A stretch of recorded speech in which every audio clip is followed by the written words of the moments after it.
Hello, everybody. My name is Igor Trubin. I work for Capital One Bank. And I'd like to make a presentation about performance anomaly and change point detection. Uh, I have a long experience to apply this technique to the capacity management of their very big data centers. Now I'm applying the same technique for cloud capacity management. So the abstract is there, you could read it.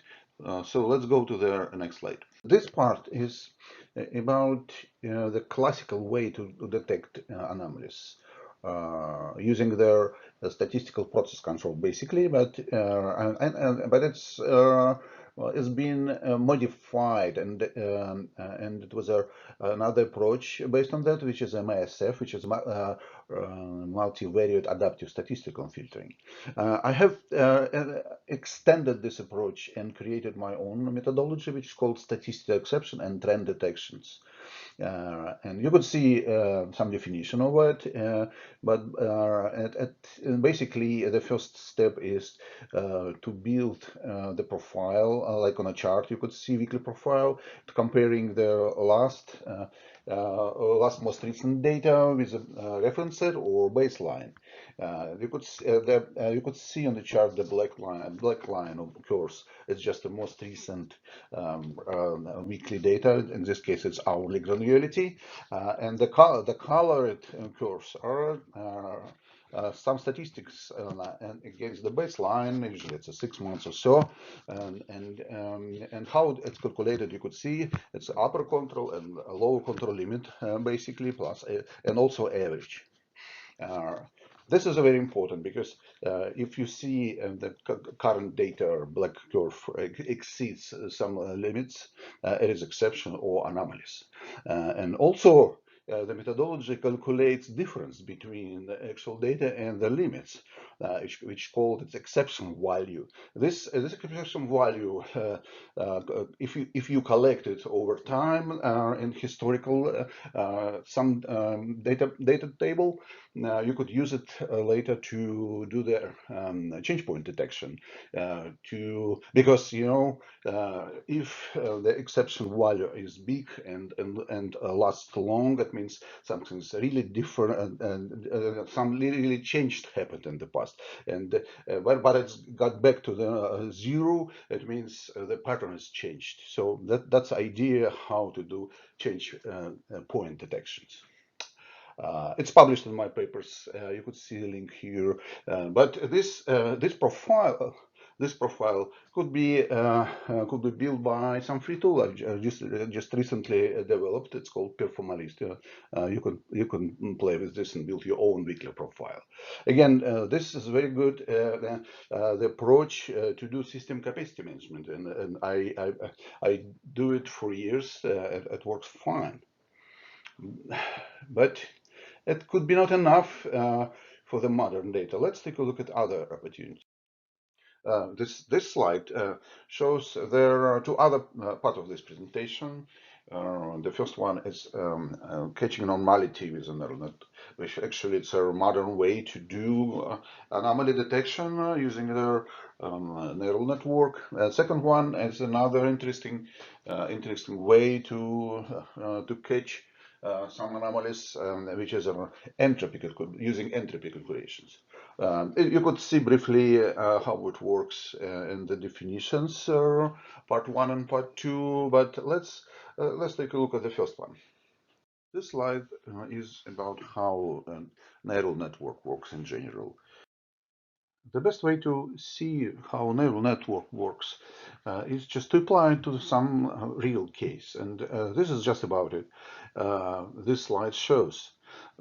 First of all, we have a set of data, a set of, it's a big set, it's a large number of profiles. It's hourly data, but the profiles, it's a daily.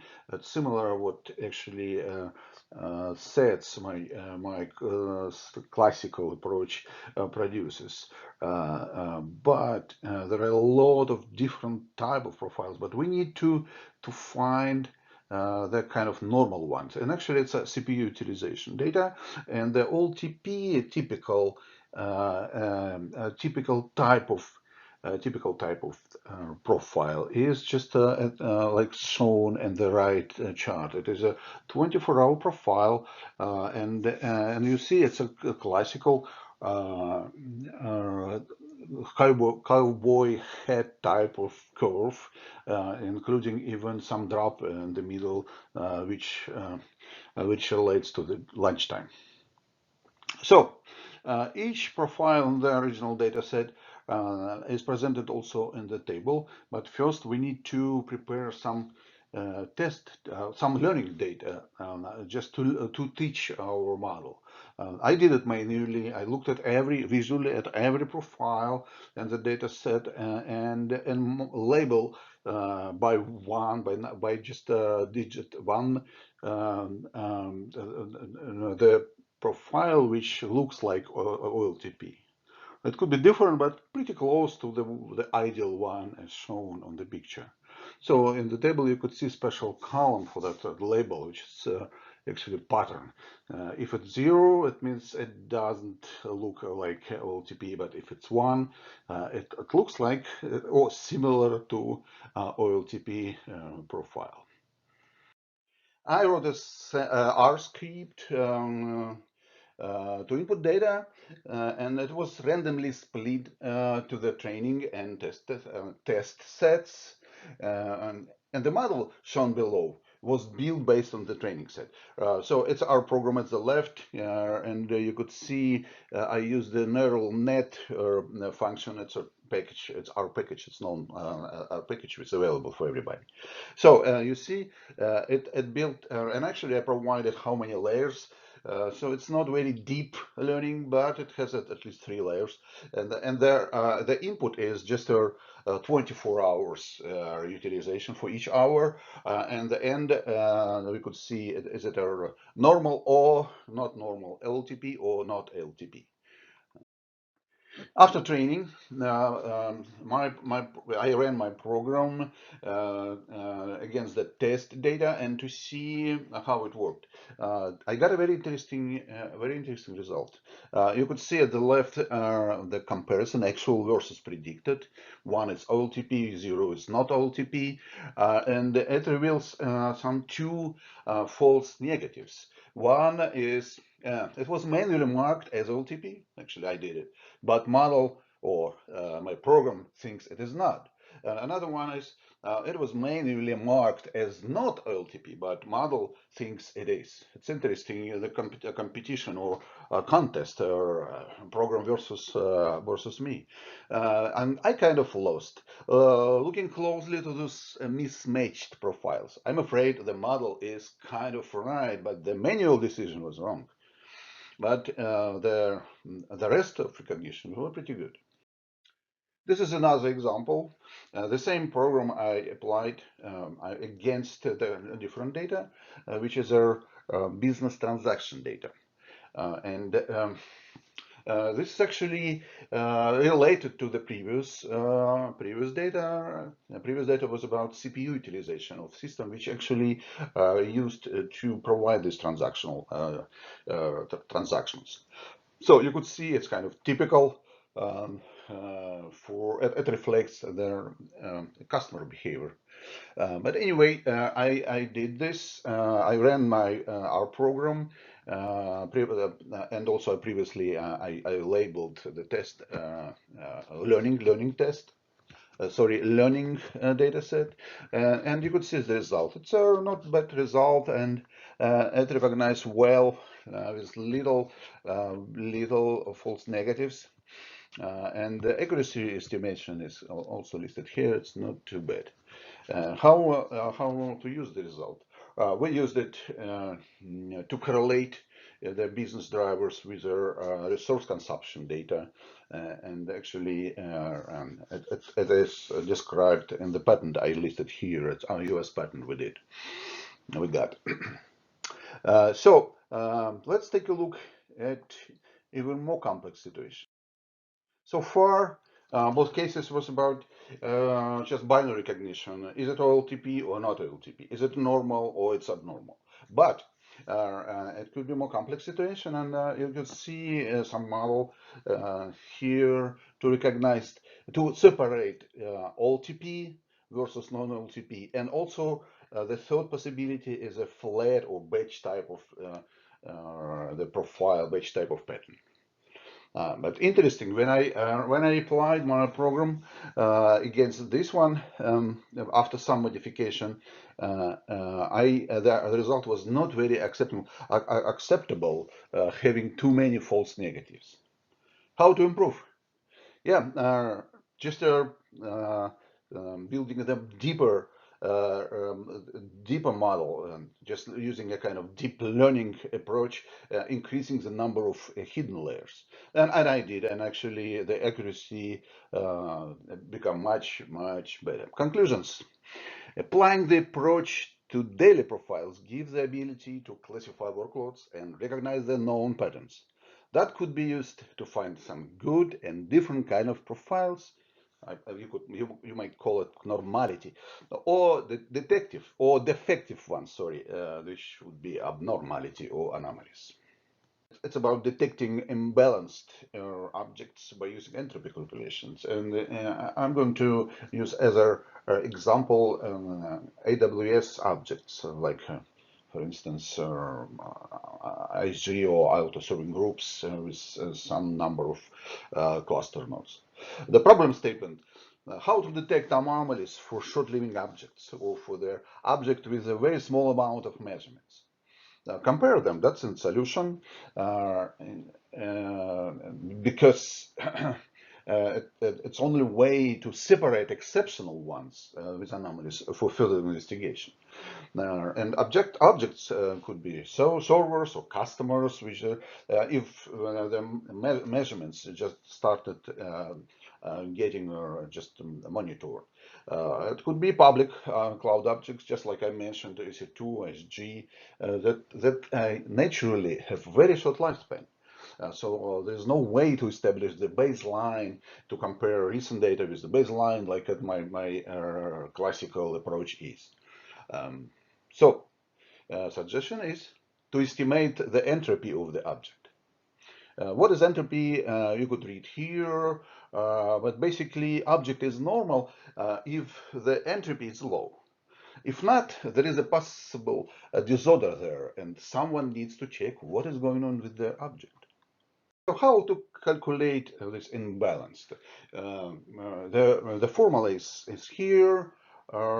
Yes, some details could be checked in this paper I referenced or in my blog. But basically, they're normalized imbalanced, like this NIC value, could vary from 0 to 1. 0 means it is completely balanced. For instance, our auto-serving group is just have a constant number of instances. And 1, it could be 1 is, which means complete random disorder. As I mentioned before, in the cases like this, that classical, my classical methodology says doesn't work. So I embedded my system just to see if the sets doesn't work. Using kind of the same type of framework, their imbalance can be calculated. So the idea is calculate imbalance, this function, where the n is a measured time intervals, x number of EC2 instances in the cluster, and I is a particular timestamp by which the summation is done.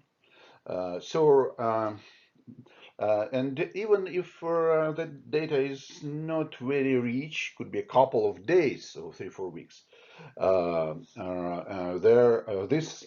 this approach should be applied. As a result, it does not detect anomalies during the object life, but it detects the objects that are anomalous or unusual among the large number of other similar ones. This slide shows some details how I use R to implement these calculations. You could check it out. And then the next slide is about results. So this is the result. The result actually is just number, the imbalance. There are at least four cases here, an imbalance, and the worst imbalance was 0.079, and the not bad one was a 0.002, and you could, but it's interesting to see visual. I use the same kind of a control chart type of visualization. The black one is our most recent data. The colored one is actually statistics based on their measured. The baseline could be very, very small, but anyway. So as you can see, the mass is detected on the first chart. Definitely, so imbalances are the maximum. But the most quiet one with 002 shows, oh, just some jumps of number of instances in the auto-serving group, not just like in the first one, where completely mess, it's just jumping from 3 to 15 and back. So I guess it works. The last part of my presentation is about business-driven massive predictions. It's based on their US patent we recently got, systems and methods for modeling computer resource metrics. The patent application abstract you could read from this slide. There basically we offered to have our business drivers info, like our transactions or something from the customer activities. Then also we need to have a utilization data of system which actually does this work of providing these transactions, and also we need to have a component mapping just to see which system actually supports which transactions. And then the system, it's called model factory, should do massive correlations and to produce some forecast. They're correlations based, the business driven forecasts. Sounds easy, but if we have thousands and thousands objects, or I mean, there are resources, and also there are hundreds and hundreds transactions. That's going to be challenge to apply this type of approach. That's why the idea, kind of the novel idea, was not to correlate just raw data because they are very noisy. You could see at the chart. But to transform into to the sets control charts. I just showed it in the beginning of this presentation, and both for business drivers data and for resource utilization data. And it become only 168 data points, which is just one weekly profile. So it's much easier, much faster, and more accurate could be correlating these profiles. I already mentioned it when we discussed applying neural network to recognize their workload patterns. It's important for this case as well. So how it works? You need to create the capacity models. And they are supposed to be a lot of models for each pair, or it's many to many, or one to many, and many to one actually situations putting together transactional data and resource usage data. So first of all, we need to build these profiles. I just mentioned before, you need to use this MSF type of approach or my methodology to build these weekly profiles. When that's done, you need to select the model variables and to do the linear regressions. You could see example of this kind of scattered chart type of result you could see here. But then the last thing is you need to turn this to the business terms, or to see projections to the future in terms of how much time left to reach some threshold of the resource usage, knowing how actually transactional data is growing. So this example you could read from this slide. That is the end of my presentation. And you could see some references in this slide. And also, if you have any questions, please send me the message using the email igor@tube.in, and I will respond to you. Thank you very much.